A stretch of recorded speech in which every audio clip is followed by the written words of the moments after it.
I'm Sunita Sarabji, health editor at Ethnic Media Services and co-producer of our Friday briefings, along with my dear colleague, Pilar Marrero. Quote, as of today, it will be the policy of the United States. There are only two sexes, male and female, stated President Donald Trump in his inauguration address. Later that day, he signed an executive order recognizing only biological men and women, which he claimed would defend women and ensure their safety. The president's executive order has deep adverse impacts for the nation's 1.6 million transgender people. It essentially erases transgender people's existence in legal matters, healthcare, and in education. The move comes amid a rise in hate crimes against transgender people. In a roundtable discussion, our speakers this week will discuss the policy implications of Trump's executive order, the impact on their lives, and attempts to push back. Our guests today are, and welcome to all of you, Jordan Willow Evans, Executive Committee, Mass Equality, Sailor Jones, Associate Director of Common Cause in North Carolina, Dr. Ilan Meyer, Williams Distinguished Senior Scholar of Public Policy at the Williams Institute and Professor Emeritus of Socio-Medical Sciences at Columbia University, Bambi Salcedo, President and CEO of the Trans Latina Coalition, Gael Mateo Jerez Urquia, Project Trans Services Navigator at the San Diego LGBT Center.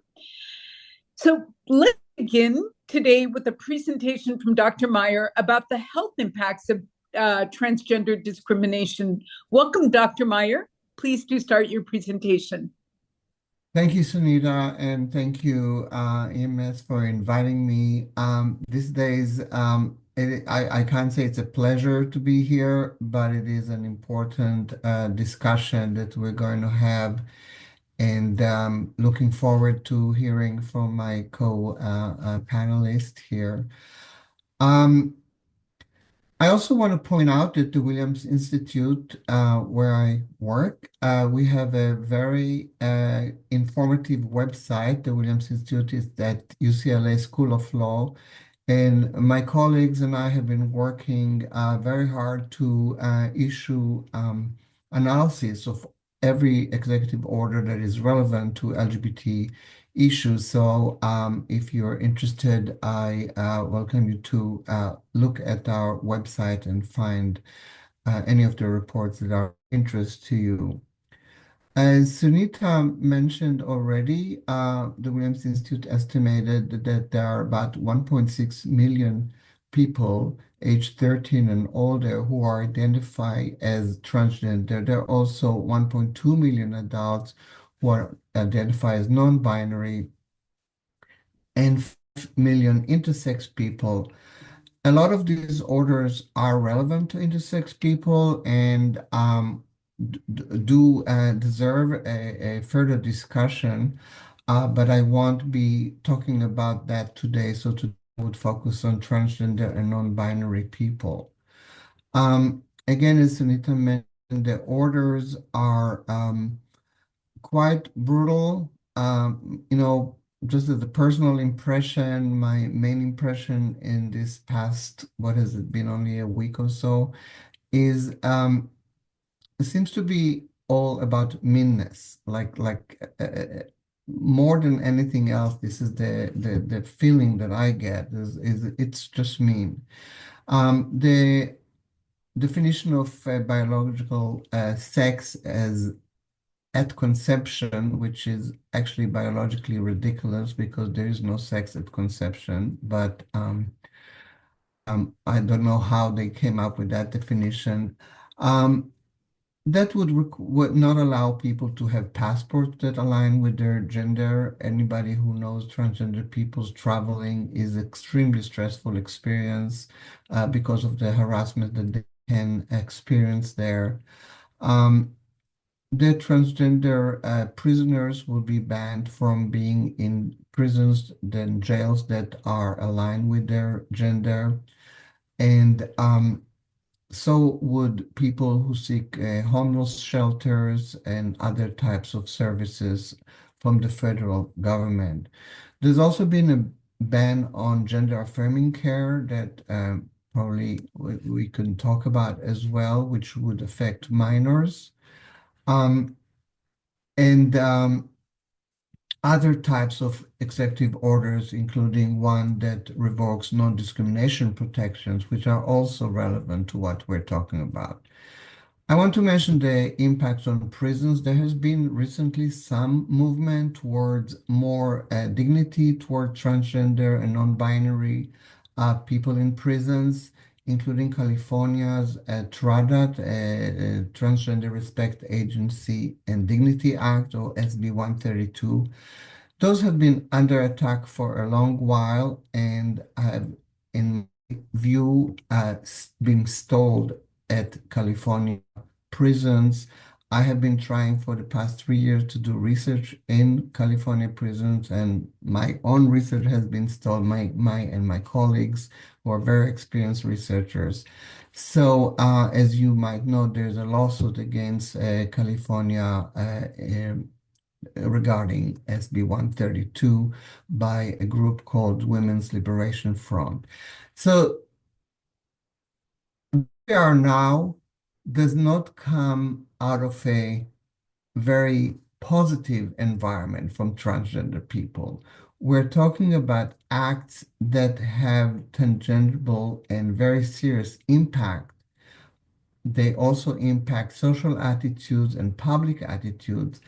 They do not come out of nowhere. They have been, transgender and non-binary people have been under attack for years. And anti-trans rhetoric can lead to increased violence against LGBT people in general and trans people in particular. Um, for example, researchers found following the Trump 2016 campaign, they studied where rallies happen in each county that they happen and looked at a violent attack against um, LGBT people in that case. And they found an increase at rallies in counties where the rallies happened, an increase in violence the month after the rally.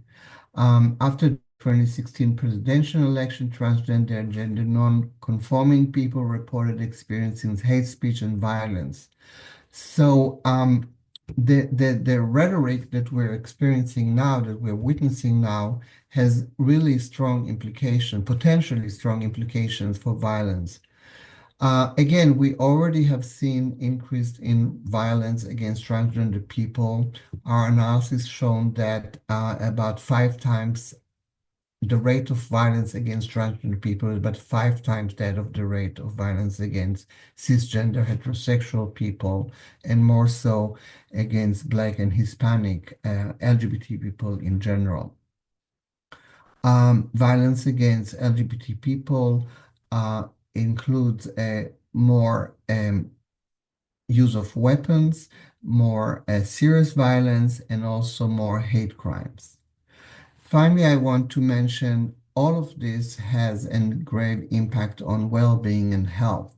I've worked on this area for many, many years, 30 years, and I've described the stigma and prejudice against trans and non-binary people, as well as lesbian, gay, bisexual people, as something that I've called minority stress.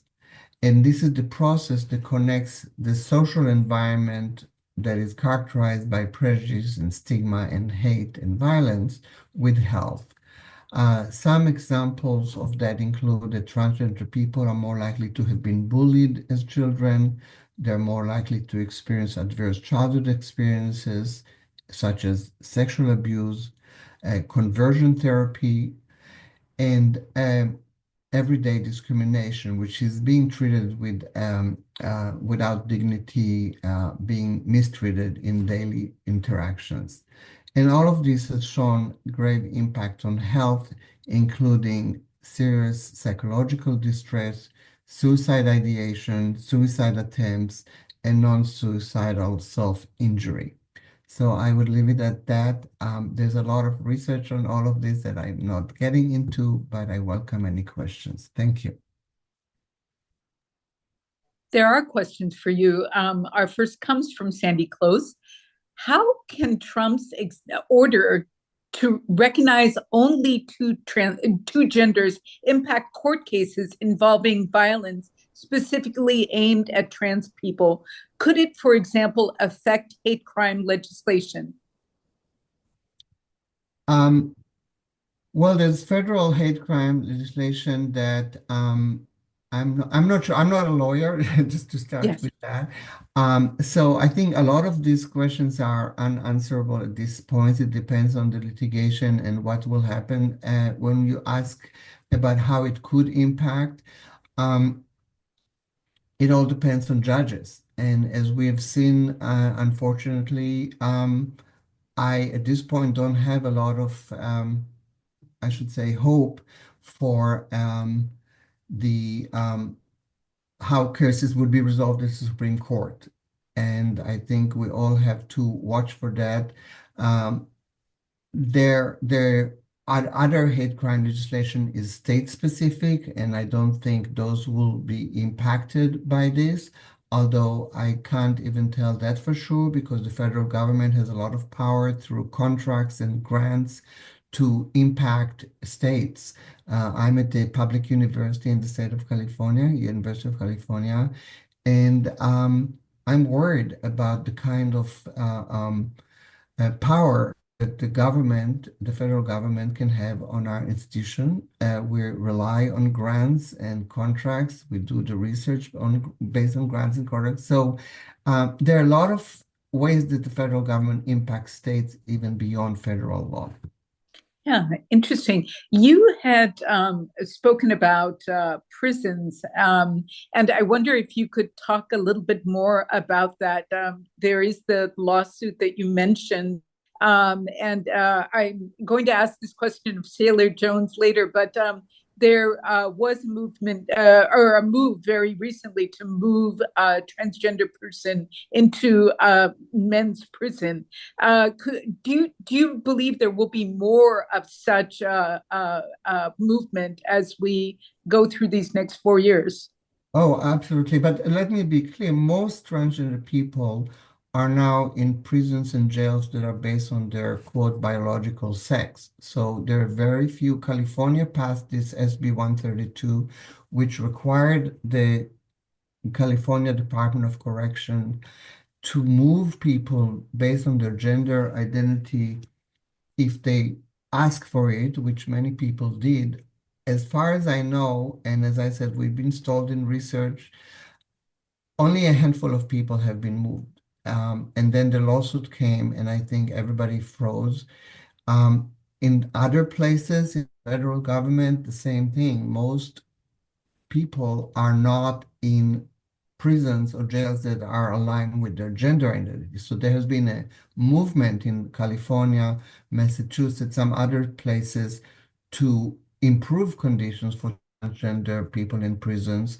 I think this executive order is and this administration is going to have a very serious impact limiting any progress. And I can't even say there has been a lot of progress, but whatever progress we were hoping for, I think, is going to be curtailed. Yeah. And one final question for you. Could you please state the importance of gender affirming care for transgender people?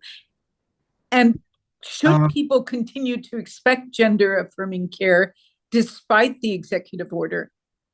well, the impact of the executive order is not completely clear yet to me. The executive order basically bans it for anybody under age 19. So they define children as age 19 and under.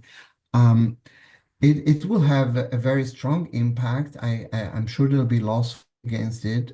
Just to be clear, gender affirming care has a variety of forms and shapes.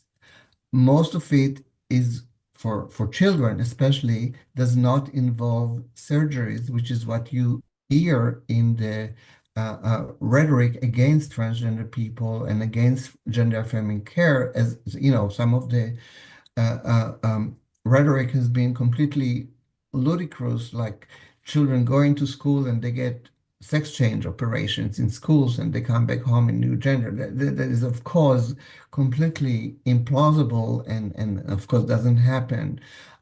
Gender affirming care usually start with hormonal treatments, which are really essential for children, especially at adolescence. Very rarely children get any kind of care like that. Care for children might involve more social adjustments, not hormones, not medication. At adolescence, it is important and improves health, improves well-being. And as we know, the risk for suicide is very severe for people uh, at the time when they're struggling with gender issues against an environment that is so hostile towards them, often including in their own family. I mean, that is one thing that is unique about LGBT people in general, that our families are not, at least from the start, accepting and welcoming. So we've seen transgender kids who are rejected by their parents or one of the parents. And again, this atmosphere now is moving us to the wrong direction. Gender affirming care is important to the health of children, and by children I mean adolescents. You know, I don't want to fall into their rhetoric that some people are promoting here, not here, but in the country. Um, and it has been shown to be effective in both allowing the gender expression and improving mental health. So, really, as I said before, in my mind, these executive orders express meanness. One final question for you from Orhan Kurt. Orhan, could you please ask your question and identify your news organization? Yes, hi, Orhan from Zaman America.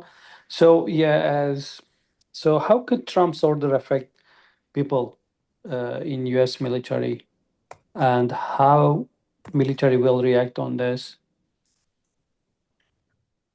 Well, I think he banned transgender people in military. The order of the definition of two sexes obviously applies to the military as well. Our new Secretary of Defense has been very outspoken in his hatred of transgender people, and again, making all kinds of accusations that are completely not true and have been shown by military research and military uh, officials to be not true. Transgender people have served and do serve in the military and are providing important tasks and roles in the military.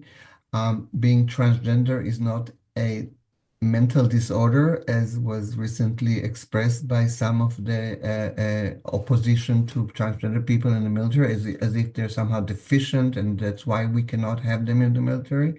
That is not correct. And the proof for that is the existing military personnel who are transgender and who are serving with dignity and respect, and whose service is extremely valued. What will happen? I'm sure there'll be lawsuits, and there may already be some, and we'll see how this all pans out in the courts. Um, in my mind, this is not only wrong and not based on any true limitation of transgender people to um, serve, but also just mean. Dr. Meyer, thank you so much. We now move on to our roundtable discussion. Let's start with a question for all speakers.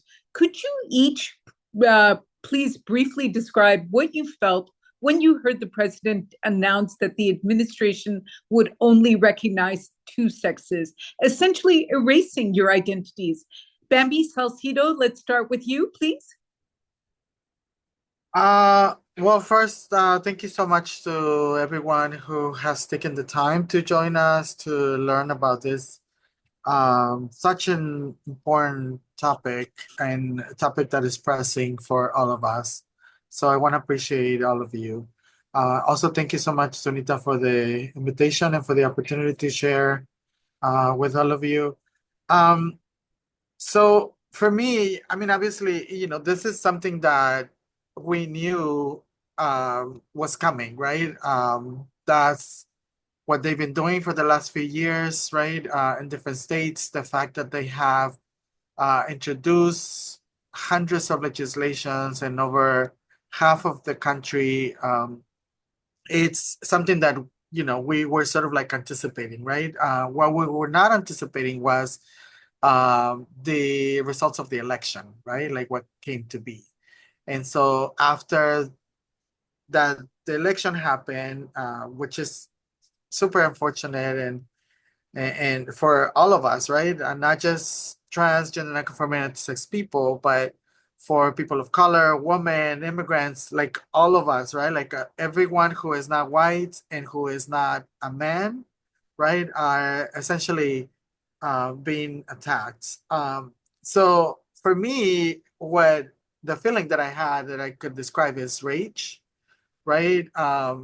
And really propel me for me to and for me and for us as an organization and as a community, being that we are one of the biggest trans-led organizations in the United States, and we function with two arms. We empower our community to service provision, but also do macro level work like policy research, culture transformation training, and we craft our own narratives. So all of those things, it was for me and for us to really making sure that we do whatever we need to do to continue to support our community, but also to understand how we are going to strategize to make sure that we combat everything that is coming our way. Thank you, Bambi. Jordan Willow Evans, you are a Republican political leader. Could you describe what you felt when you heard the president inaugural address? First off, thanks for having us all here, although I wish the circumstances were better. I can't say I was too surprised to see that this was happening. I was very active in the party and still active in the party, but even more so back during his first term. I worked with members of his administration to try and push through student policy that was accommodating of both trans and non-transgender students, or cisgender. So I knew that these unfinished things that the administration was trying the first time around would inevitably come up again. And I also lived in Massachusetts before I relocated up to New Hampshire in 2022, and that meant I was present for the effort to first off adopt public accommodations in Massachusetts, and then the effort to effectively dismantle public accommodations in Massachusetts. And I bring that up because that was an early sign that something like this was going to happen, because you don't target a safe blue state, if you will, like Massachusetts, unless you are trying to gauge the effectiveness and strength of the people that you're targeting. And they took something from Massachusetts that, even though pro-equality forces won that day, they took something from Massachusetts which informed their approach to the rest of the conversation. So I had a feeling it was coming. And I don't know if this is something that necessarily translates over very cleanly, but for me, as someone who is a trans woman and as someone who is an American, someone who actively pays attention to what my country is doing, especially to its own citizens, this is akin to watching a slow-moving train crash, if you will. You could see it in the distance. The only thing that could have prevented it would have been the defeat of Donald Trump in 2024. However, as we all know, that obviously did not happen. So now we are left with trying to navigate this new world. And unfortunately, I don't think it's going to be very easy for the first few years. Uh, Dr. Myers touched on something in his presentation about how there's so much uncertainty about what comes next because it's all going to be boggled up in the court system. And that is, at least to me as a Republican, absolutely irresponsible governance to do a rug pull on your own citizens and effectively paralyze the government with indecisiveness until the courts can settle it out. This isn't responsible governance. This isn't effective. This doesn't help. Excuse me. This doesn't help your fellow Americans. This is a travesty, and it comes purely on the back of a very small and a very marginalized people. So I was distraught the night that it dropped. I'm still distraught today, and I'll likely still be distraught next week and so on, but I'm not going to let it stop my work. I'm just going to work harder, I suppose. But no, this is unacceptable. And I know we as a country are better than this. So those are my thoughts. Thank you, Jordan. Gael Urquia, please tell us what you felt when you heard the inaugural address. Yes, thank you all for being here, and thank you again, Sunita, for having me here. I learned about the president's announcement at work. Coincidentally, it was shortly after I assisted a client on how to acquire HRT here in San Diego. And it was the very first news article that I read. And this executive order prompted numerous questions.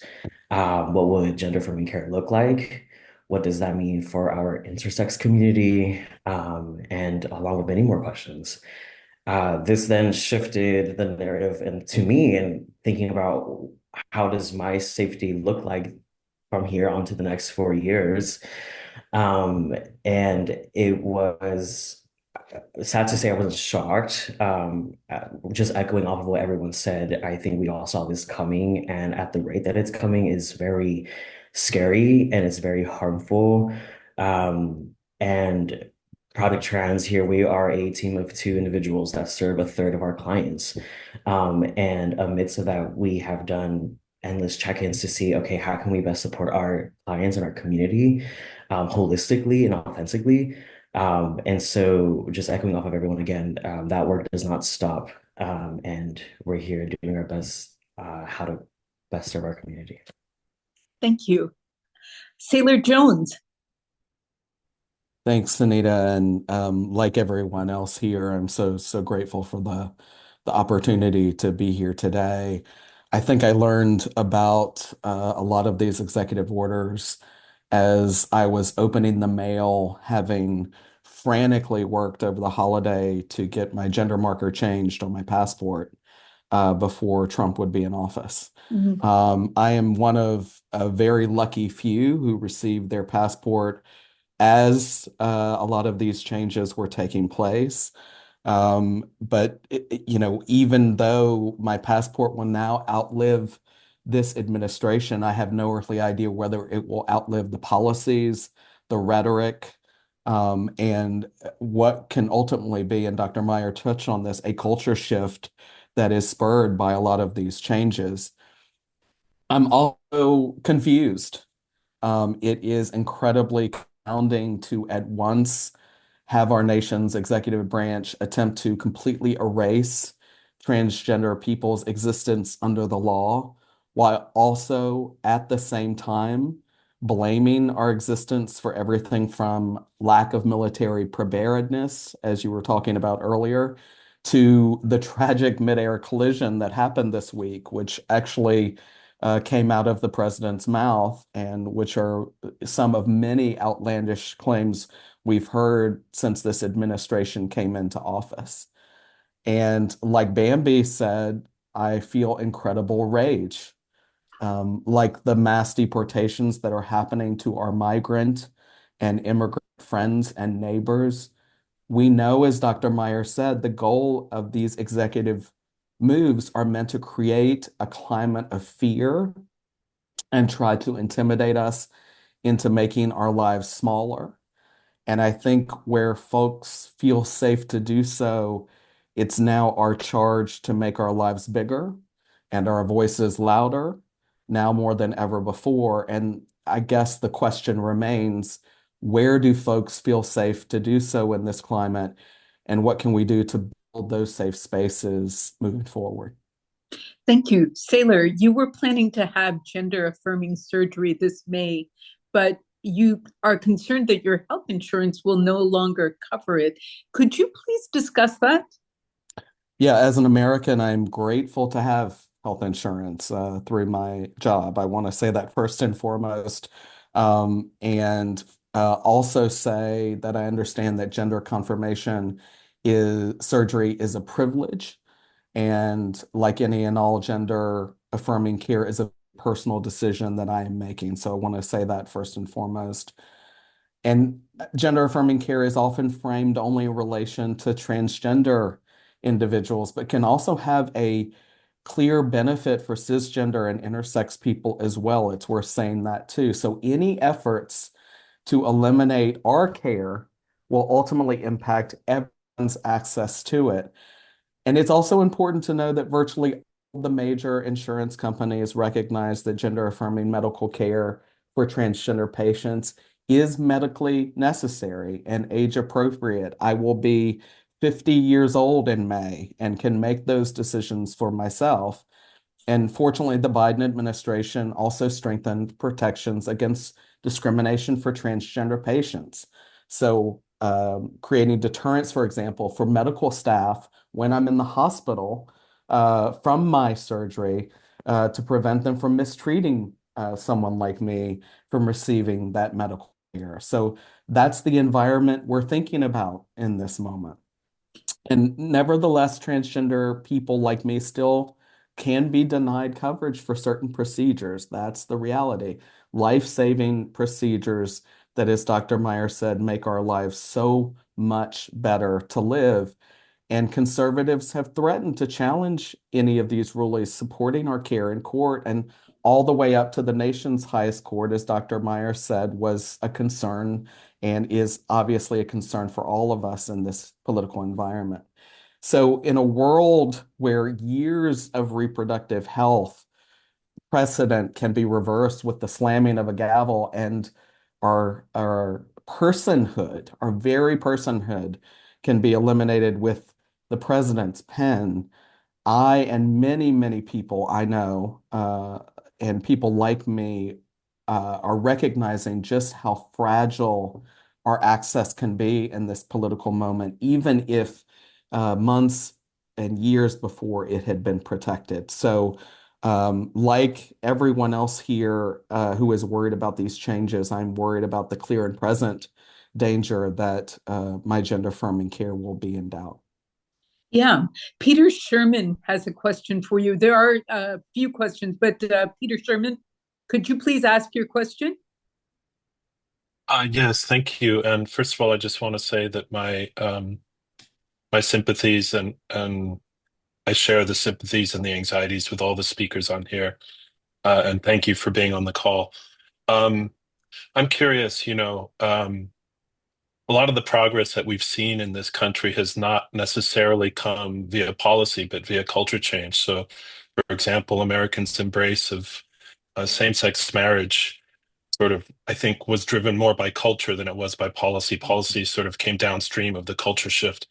So if we look past Trump, I'm curious how each of the speakers sees the culture as it is right now in this country. Do they see it as being antithetical to trans rights or hostile or supportive? What changes have they seen?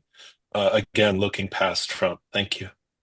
Thank you. Will each of the speakers address this question? Sailor, since you're on, why don't we start with you?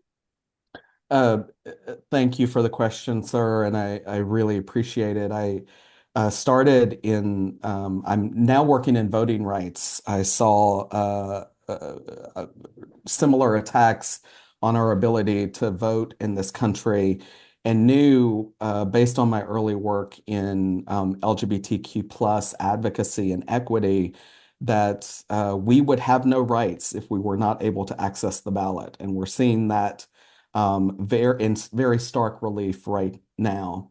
I think back to the fight for marriage equality that you referenced and the cultural work that needed to happen to make that access not only to marriage, but the two M's, the military and marriage, which came around the same time, really happen.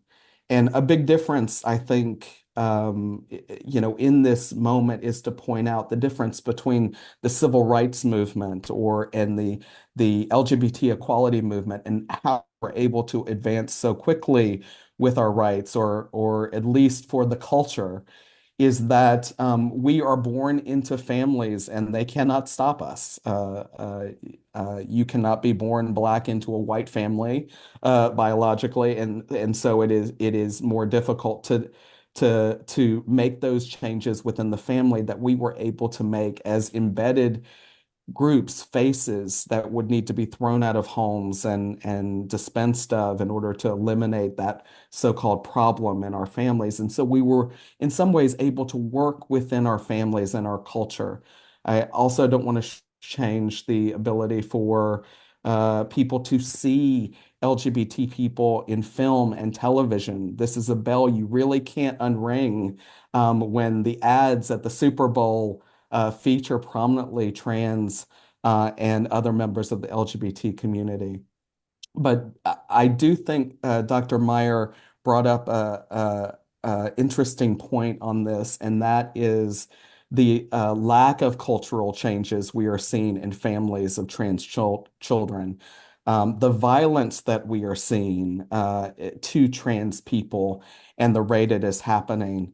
And these executive orders, I think, long story short, are going to enable people to live into their worst monsters, I think, in this particular political moment, where we are not the only ones afraid, but everyone appears to be afraid. And that is the danger for transgender people in this moment. We are a small, marginalized community that has become the target of broader cultural attacks based on that fear and insecurity. And I think that's why our visibility today and our voices today are going to be just one small step to helping us overcome that and build the cultural movement we need to really win. Thank you, Sailor. I like to add a little bit to that. Oh, sure. Absolutely. Yeah, so I mean, I think it's important to understand that Trump is the puppet of the broader um, extreme conservative religious white movement, right? And I think it's the things that we're experiencing today is not something that it's new to us, right? I think we have to understand history and historically how since the invasion of the colonizers, right, how through religion and the indoctrination process they try to essentially erase our existence since then, right? Like, we know that in different cultures and in different places around the world, particularly in indigenous cultures, right? Trans people are considered divine people, right? Like, we are healers. We are people who are considered to be leaders, right? And what I do want to say also is that they have not been able to erase our existence in 500 years, and they will not erase our existence in the next 30 years. And I'm saying 30 years because the presidency of the new president is for the next 4 years, right? But the truth is that people who are surrounding him are the people who are putting these policies in place, who are pushing all of this forward, right? Like, there's no it's no accident why they have a 900-page plan, right? They have been planning all of this for several years, right? Like, there is no reason why. I mean, there's a reason why we have a conservative Supreme Court, right? And so all of this has been the tactic, right? And so I want I want for our community and for people to really understand that despite the multiple things that are coming our ways, and truly, right, they are seeing that we are being more visible and that we're coming into our power, right? If you see in the last 10 years, we have been able to, as you know, as Sailor mentioned, right? Like we have been able to be in the cover of Time magazine. We have been able to be more included in television and film and all of those things. And they are more, trans-led groups who are being funded, like including our organization. So there's different things that they're seeing our power, and they want to take away our power. So the little gains that we have gotten, they are trying to take them away. But obviously, we in the United States, we live under a constitution. And so there is legalities that we can argue that they cannot proceed. One of the questions that I think somebody asked was, Sorry, Bambi, I'm going to interrupt you for 1 second, and then I'm going to circle back to you. But in the interest of time, I'll move on to a couple of questions and then circle back to you. Thank you. Jordan Evans, I want to ask you, do you support gender affirming surgery for young people, which has been a major talking point for your party? What age is acceptable to you, and should it require mandatory okays from parents? First up, you say gender affirming surgery, so I have to assume that you're actually referring to surgical genital affirming surgery. Yes. I clarify because there really is a minimal amount of that happening towards trans bodies in the United States. If anything, the vast majority of gender affirming surgeries that are taking place are towards non-trans or cisgendered minors. And I think that gets lost in the conversation because what is technically defined as gender affirming surgery is it's up in the air for so many people who hear the term. It's become a loaded term that doesn't need a definition for it to get the broader implication across, which is that it's supposed to demonize the community and make us out to sound antagonistic towards youth. And that couldn't be further from the truth. I do think under certain circumstances, gender affirming care for youths is acceptable if the parents and the medical professionals are all in consensus. And I view that as an issue of parental rights. I think that by restricting the ability for parents to make a decision that is in the best interest of their own child with professional medical guidance, you are telling these parents, you are telling these families that they don't know what's best for their own child.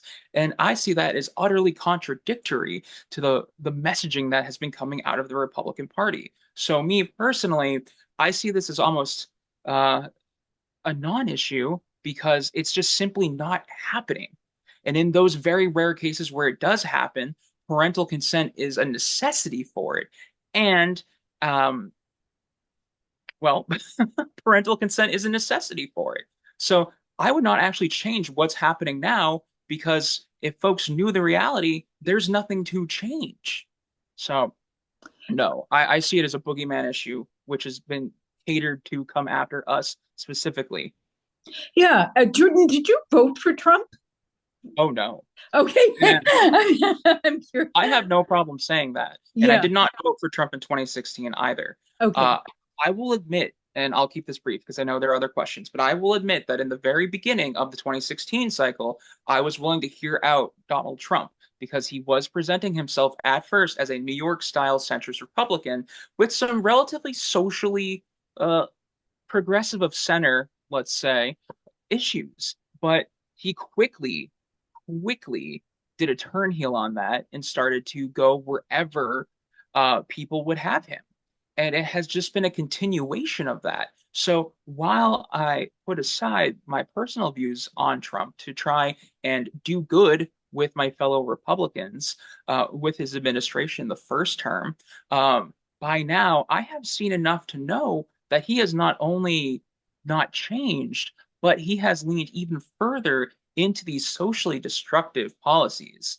And I can't bring myself to do that. I certainly supported other Republicans in the primary. I donated to some of the other candidates, but come the general election, I lived in a safe state and I decided, you know what, he doesn't deserve my vote.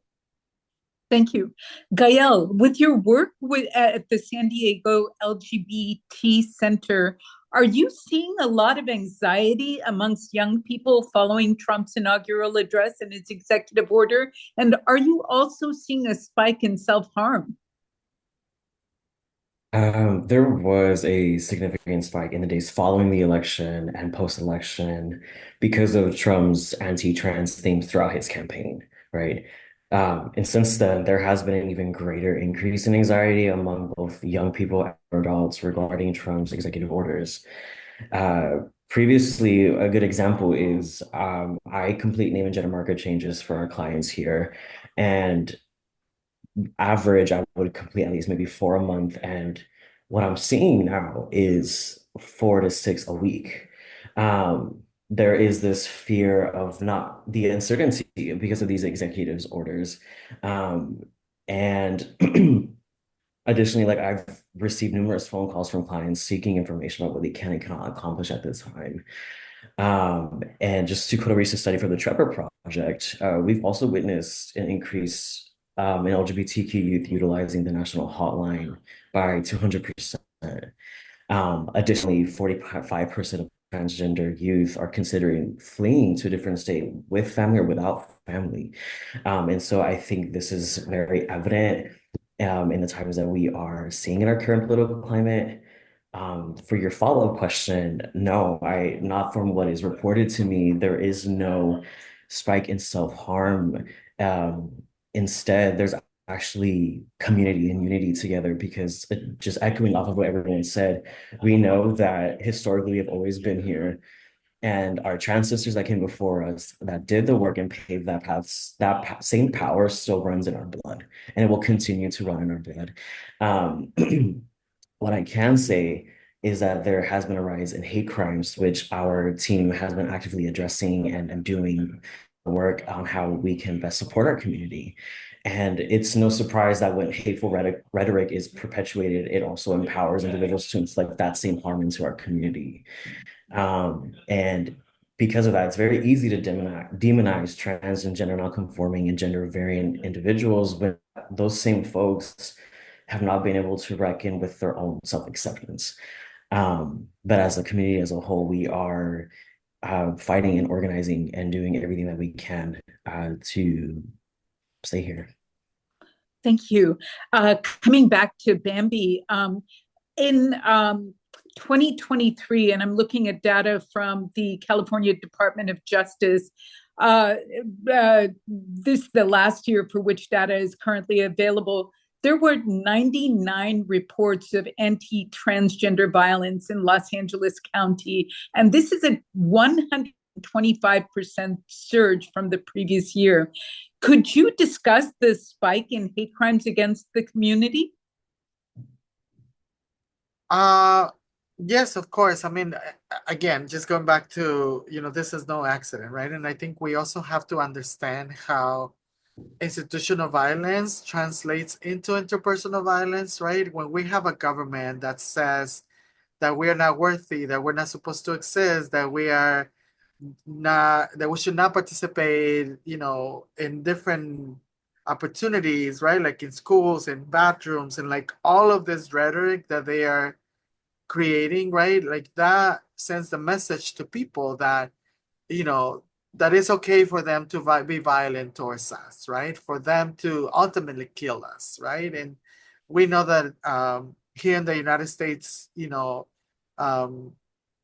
at least one of us, or sometimes two of us, die every month, right? And around the world, there's about 500 of us who die.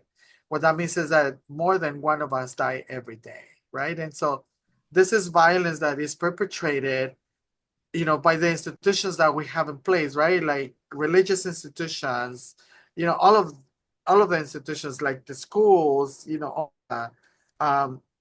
And so it's not surprising. What I think is important for us to continue to do really is to empower our communities, to ensure that we know what our rights are and how we can make sure that we do everything that we can to be safe, right? and so that we can eliminate the violence that we experience. I do have the privilege to be a statewide commissioner here in the state of California, and the Anti-Hate Commission. And, we must work to eliminate the hate that we experience. But, the work gets harder when we have, institutions that perpetrates hate against us, right? And not just trans people, but all of us, communities of color, like Muslim people, Asian people, right? Like LGBTQ people, immigrants, like all of us. And that's what they're doing, and that's how they're going to continue to do, and to really to generate hate, to essentially try to eliminate all of us.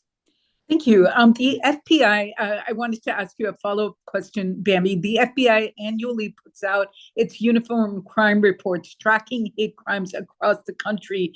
Do you feel the department will just drop category of transgender hate crimes and no longer track? I mean, it's more likely that the new director of the FBI is going to be confirmed. But, these people don't even have the appropriate qualifications to do that. And so I guess the short answer is yes, right? But nonetheless, I think one of the questions also that people said, like, what are some of the mechanisms that like states and localities, right? Like local governments can do to continue to capture that data, continue to make sure that we protect members of the trans community specifically, right? Like members of other communities. And that is what we're doing here at the state. I do want to recognize that the Attorney General Ron Bonta here put a statement yesterday in which he said that, regardless of what the federal government does to take away our healthcare, right? Like that, our community will receive the healthcare that we need and deserve. And so that's what we need to do. We need to make sure that local governments actually do whatever they need to do in order to support and protect the lives of transgender, non-conforming, and intersex people. Thank you, Bambi. Gael, I have a personal question for you. And you recently transitioned. How did you tell your immigrant parents? Were they supportive? And what advice would you give to parents about supporting their children as they transition? That's a really good question. Truthfully, I have not told my parents. Okay. Because of that is I came out as queer time ago, and that was not the greatest experience. And I'm someone that will always advocate safety in our community. And I'm grateful for the pandemic because in that pandemic, I did the inner work to understand myself more. Um, and because I learned, I also know that other people can learn too. Trans people often teach that transition is possible, and that isn't solely dedicated to just gender, but also that means paradigms, ways of thinking, perceptions, and even indoctrinated ways of thinking. And I've noticed with parents, there's been the emphasis on comprehension rather than compassion. And when we prioritize compassion, that's when we are open to learning and understanding. Because when we say, I don't have the time to learn this, I don't have the time to understand this, that's another way of also saying, I don't mind that violence can be essentially perpetuated on you at some point. And I think the one thing I can say to parents is don't be the reason why your kid questions themselves in the future.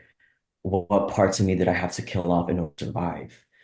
And it can just go as simple as allowing your kid to explore their hair if they want to have it short, have it long, something that is affirming to them, and emphasis on pronouns. Pronouns in their name can go a long way.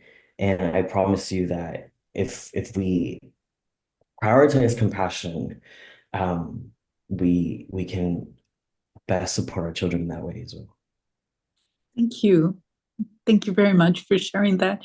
Jordan, I want to ask you the same question, but what happened when you came out to your Republican Party friends? Actually, they were quite supportive, which They is why were. which is why I do what I do, because I know that you can't broad brush paint people purely by ideology. I found out, quite to my surprise, that a lot of conservative and Republican peers of mine accepted me exactly as I was.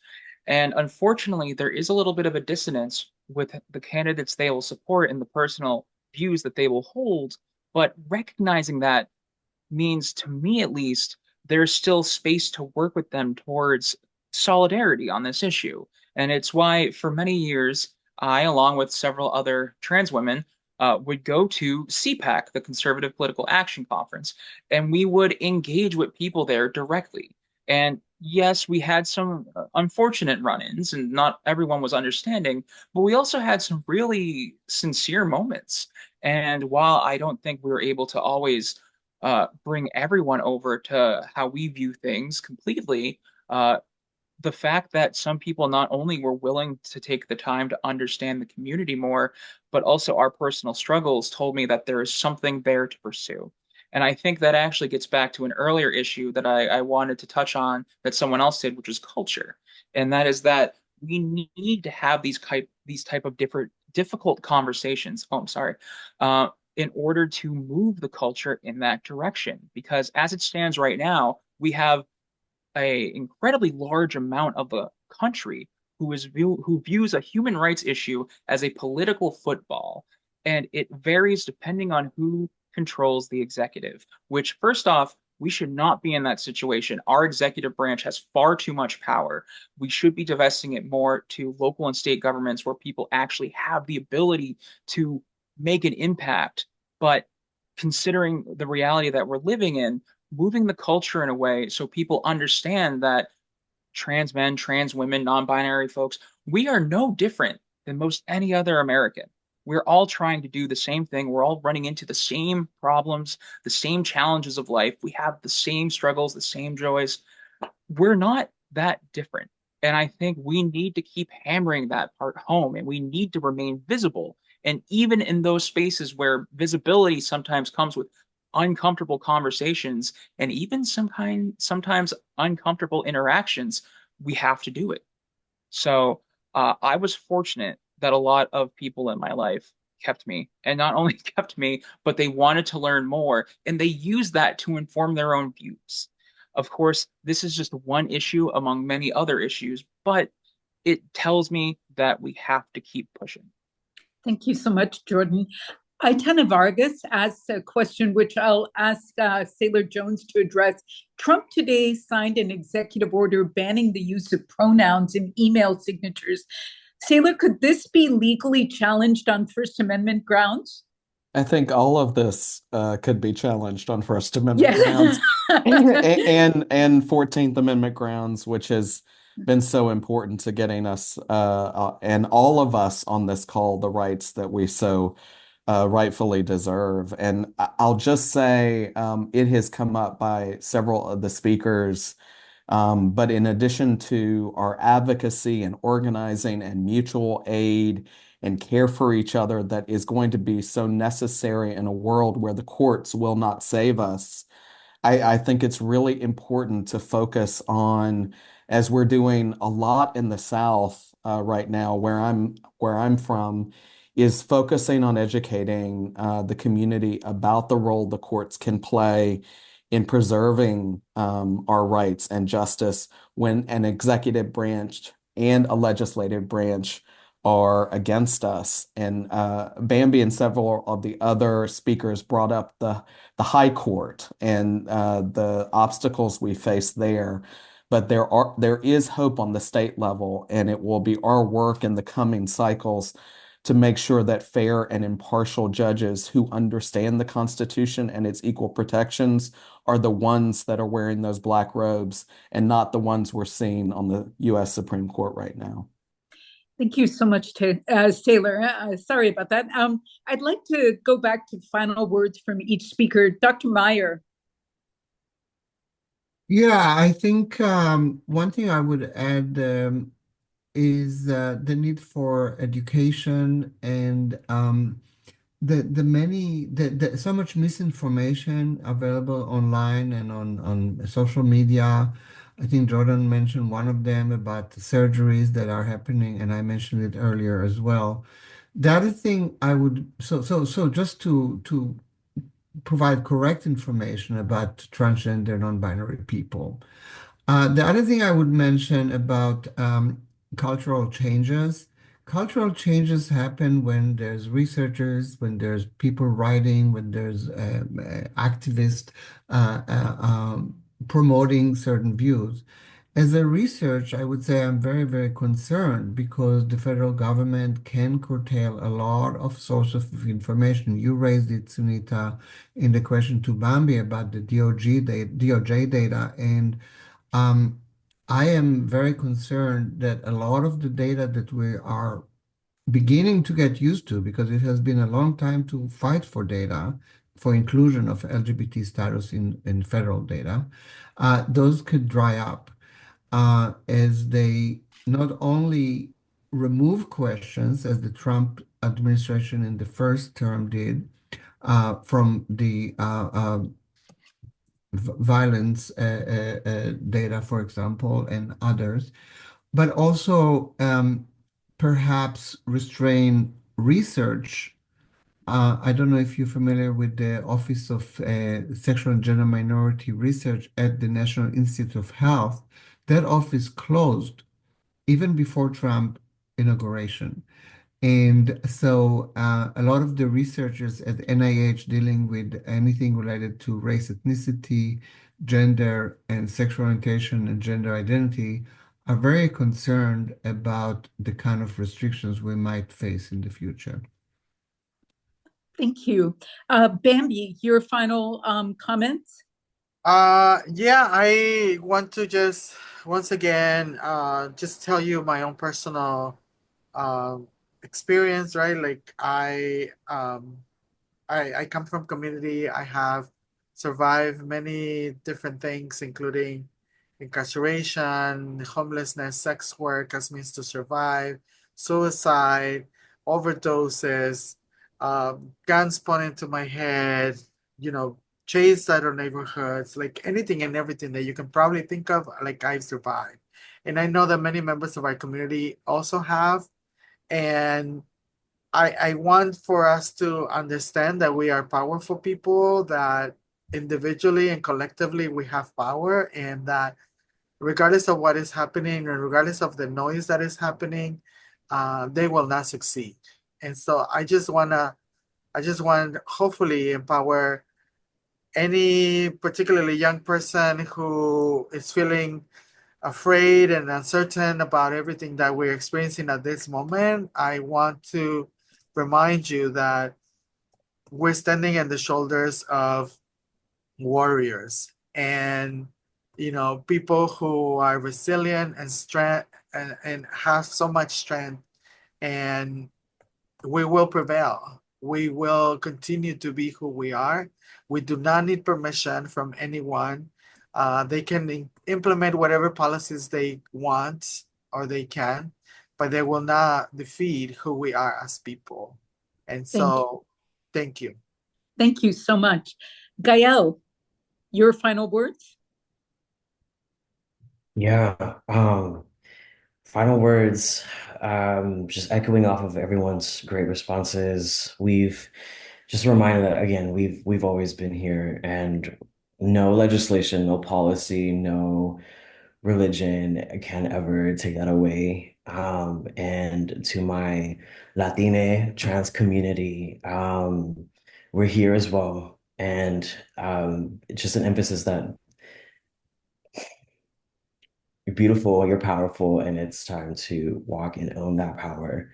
And when we come together, that's where we create culture change. So yeah, thank you. Thank you. Jordan, final comments? Of course. First off, governments don't define you. You, as an individual, you define you. And no agency, no executive diktat is going to tell you otherwise. And I think it's important to know that.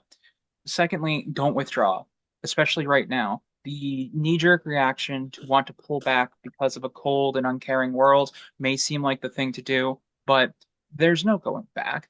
Not if you want to live a happy life, not if you want to feel fulfilled. You have to put yourself out there to the best of your ability. You have to live.